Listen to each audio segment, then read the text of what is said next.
The one on the left-hand side, was your before. So set-up-wise for me is very, very good, okay? This was a slightly longer backswing, okay, as you can see. This on the right-hand side, probably a little bit more than the 3/4, but not massively shorter, okay? Left arm was a little bit high, which is great, okay? But I wouldn't say you've shortened that swing. I mean, it's probably gone with that much less. Seems probably like it's gone way less than actually in reality, okay? But as your club was coming back in here now, club's getting dropped behind you, stuck underneath there, and you see the club head now way behind your body, okay? This one here now, as the club comes back down in front, too far? That's the same position there. So that's your club now at the same kind of position, okay? So at least here now, it's on line with your back of your leg, where this one, it's behind you. So it's kind of moved that far. It's moving over, okay? And I would be very surprised, Paul, if it to move straight away back to there, okay? Getting that club back in front. But I think the key thing is, if your path is this way, if the right wrist works better and your hands are more passive, you'll see shots just going straight over there, because that's kind of where you're hitting it, okay? In the past, when your hands were sort of the saviour, you've got that. And when you timed it enough, with enough hand action, but not too much, but not too little, you've got kind of a nice little draw back to target. But it was 1 in 3 or 4, and the 3 or 4 that you didn't get were missing greens left or high right. And again, 7 down high is not the best thing in the world, okay?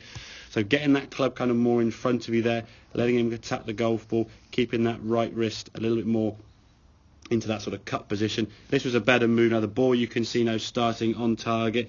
For me though, again, long term now, where we look to try and see, ideally your swing plane with your irons should be coming more through your left shoulder. You see how high it is there? That's a sign you swung up and out to the right there too much, okay? Which is a swing you've had there in the past, which obviously you created that from, say, 19 with the 70s, the Ben Hogan swing, drive the lower half, get that club working from the ground up and the hips, and the club then swinging up and out, okay? So you'll swing them very, very high through the head. Ideally, the swing plane would be going more through your left shoulder, as we said. But that will take a little bit more practice. For me, though, your only focus now, as we said, set-up-wise, great. Feel that club coming back down in front of you, getting it more in front, okay, as you swing back down. And as you hit the golf ball, that feeling of a more passive, cupped right wrist. The dragging drill is going to be a really good one for you to do. And like I say, if you do it at home, put the club on at home and just do it for 2 minutes. Go from basically right foot to left foot, keeping that club on the ground. If it comes off the ground, your right wrist is doing this and lifting it up. If your right wrist stays there, the club will stay on the ground the whole time. And that feeling is what we're trying to create through impact. And that will bring the ball flight down and reduce that flicky sort of sensation. I just worry that I'm going to be hitting it, sort of blocking it. You will be a couple to start with, okay? And then once you start seeing a few going this way, you'll have a lot more confidence to start swinging the ball towards target. It's kind of chicken or the egg. What came first, your path went this way, or the club started going that way? Who knows? But either way, you're compensating for a fault, which is either the club face closed or the path to the right, with another fault with club face closed or path to the right, to try and get the ball back to target in the middle there. And when you're timing the ball nicely, it's great. You hit the ball really nicely. But it's a bit too hit and miss. And again, when you're a young junior golfer playing for years and years and years, and played regularly, probably 3 times a day and stuff up the golf course, and all through summer holidays and school breaks, you could time it. Then you went off for uni and missed it for a few weeks, came back in your, sort of said, late 20s, early 30s, was it said? Then you come back and you're playing once a week. That timing now is completely gone. I say with the driver, up and high is great.